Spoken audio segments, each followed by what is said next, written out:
ذرا سوچئے، آپ نے ایک پیپسی کی ٹھنڈی بوتل خریدی اور ڈھکن کھولتے ہی آپ کو پتا چلتا ہے کہ آپ راتوں رات کروڑ پتی بن چکے ہیں، آپ کے سارے دکھ دور ہو چکے، آپ کی ساری غریبی ختم۔ لیکن جیسے ہی آپ اس کا جشن منانے کے لیے سڑک پر نکلتے ہیں تو دنگے اور فساد شروع ہو جاتے ہیں۔ یہ کسی ہالی ووڈ مووی کی کہانی نہیں، بلکہ 1992 میں فلپائن کی سڑکوں پر کھیلا جانے والا ایک خونی ڈرامہ تھا، جسے ہسٹری کا سب سے بڑا مارکیٹنگ حادثہ مانا جاتا ہے۔ اس کی شروعات ہوئی پیپسی کے ایک معصوم مقابلے سے جس کا نام تھا نمبر فیور۔ اس مقابلے کا آئیڈیا بہت سمپل تھا۔ پیپسی نے اپنی تمام بوتلوں کے ڈھکنوں پہ الگ الگ نمبر پرنٹ کرنا شروع کیے اور ہر شام ٹی وی پہ ایک جیتنے والا نمبر بتایا جاتا، اور جس کے پاس بھی وہ سیم نمبر والا ڈھکن ہوتا وہ جیت جاتا اور اسے 10 لاکھ پیسوں کا انعام ملتا۔ پیسو فلپائنی کرنسی ہے، جیسے کہ پاکستان میں روپیز اور امریکہ میں ڈالر۔ فلپائنی 61 پیسوں ملا کر $1 بنتا ہے، اور مقابلے کا انعام تھا 10 لاکھ پیسوں یعنی کہ $40,000۔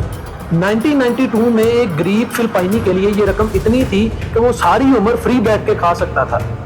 دیکھتے ہی دیکھتے پورے ملک پر ایک پاگل پن سوار ہو گیا۔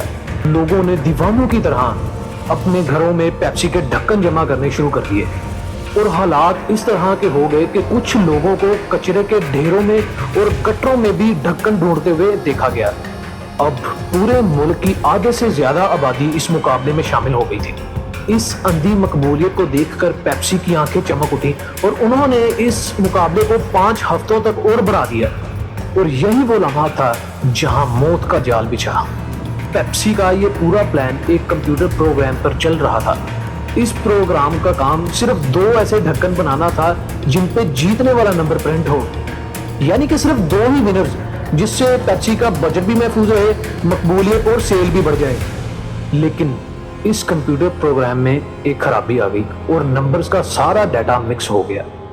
پیپسی کو اندازہ بھی نہیں تھا کہ وہ کس بارود کے ڈھیر پر بیٹھ چکے ہیں۔ پھر آئی وہ منحوس شام، 25 مئی 1992، شام کے ٹھیک 6 بجے ٹی وی پر جیتنے والا نمبر دکھایا گیا، جو کہ تھا 349۔ ٹی وی کی سکرین میں یہ نمبر آنے کی دیر تھی اور پورے فلپائن میں ایک زلزلہ سا آ گیا۔ جہاں صرف 2 لوگوں نے جشن منانا تھا، لاکھوں لوگ سڑکوں پر نکل کر جشن منانے لگے۔ لوگ ناچ رہے تھے، خوشی کے آنسو رو رہے تھے اور ایک دوسرے کو گلے لگا رہے تھے۔ لیکن ان بیچاروں کو یہ بالکل بھی پتا نہیں تھا کہ ان کے ساتھ کتنا بڑا مذاق ہو چکا ہے۔ اصل میں ہوا یہ تھا کہ 349 پہلے سے ہی ایک نہ جیتنے والے نمبروں میں شامل تھا، اسی لیے فیکٹری نے بغیر کسی روک ٹوک کے اس نمبر کے لاکھوں ڈھکن چھاپ دیے، اور اس رات پورے فلپائن کی جیبوں میں 349 نمبر کے 6 لاکھ سے زیادہ ڈھکن موجود تھے۔ ہر دوسرا بندہ کروڑ پتی بن چکا تھا۔ جب سینکڑوں ہزاروں لوگ اپنے ڈھکن لے کے پیپسی کی فیکٹری کی طرف دوڑے تو کمپنی کے ہوش اڑ گئے۔ فیکٹری کے دروازے بند کر دیے گئے اور باہر پولیس تعینات کر دی گئی۔ پیپسی کے آفیسرز نے رات کے اندھیرے میں ایک خفیہ میٹنگ کی تاکہ اس آفت سے بچنے کا کوئی طریقہ نکال سکیں۔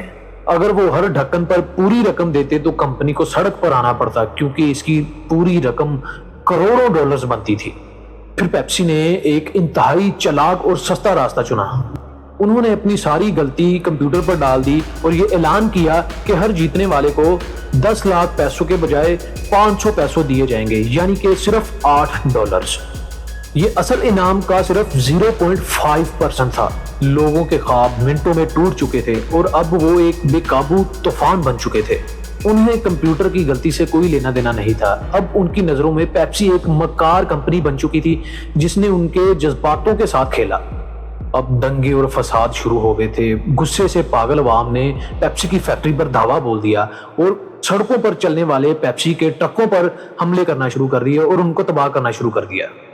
اس خونی احتجاج میں 5 معصوم لوگ اپنی جان سے ہاتھ دھو بیٹھے اور درجنوں شدید زخمی ہو گئے، اور اگلے سال یہ جنگ سڑکوں سے نکل کے عدالت تک پہنچ گئی۔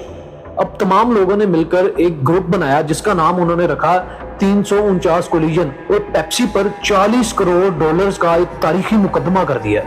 مگر کہانی میں ایک اور موڑ آیا۔ 1993 میں ایک پولیس آفیسر نے عدالت میں ایک ایسا انکشاف کیا جس نے سب کو چونکا کر رکھ دیا۔ اس نے کہا کہ پیپسی نے خود گنڈے ہائر کیے اور احتجاج میں شامل کر دیے تاکہ وہ پیپسی کے ٹرکوں پر حملے کریں، جس سے عوام پر دہشت گردی کا الزام آئے اور ان کا کیس کمزور ہو جائے۔ لیکن پیپسی کے وکیلوں نے اس طرح کی کسی بھی بات کو ماننے سے انکار کر دیا ہے۔ اب عدالت نے پیپسی کے 9 سینئر آفیسرز کے اریسٹ وارنٹ جاری کر دیے، لیکن ملٹی نیشنل کمپنی کے آگے آخر غریب لوگوں کی آواز کب تک ٹکتی؟ آہستہ آہستہ پیپسی پر سارے کیسز ختم ہوتے گئے اور آخر 2006 میں عدالت نے یہ کہہ کے ہمیشہ کے لیے فائل کلوز کر دی کہ اس حادثے میں پیپسی کا کوئی قصور نہیں تھا۔ پیپسی کو صرف 1,50,000 پیسوں کا ایک معمولی سا جرمانہ دینا پڑا، جو ان کے لیے سمندر میں ایک قطرے کے برابر بھی نہیں تھا۔ آج تقریباً 30 سال گزرنے کے بعد بھی فلپائن کے کچھ علاقوں میں پیپسی کا نام لینا اچھا نہیں سمجھا جاتا۔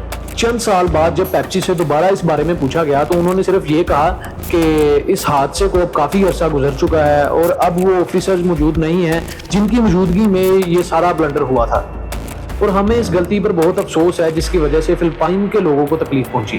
لیکن کیا صرف افسوس کا جملہ ان 5 معصوم جانوں کی زندگی کا متبادل ہو سکتا ہے؟ یہ سوال آج بھی تاریخ کے پنوں میں درج ہے۔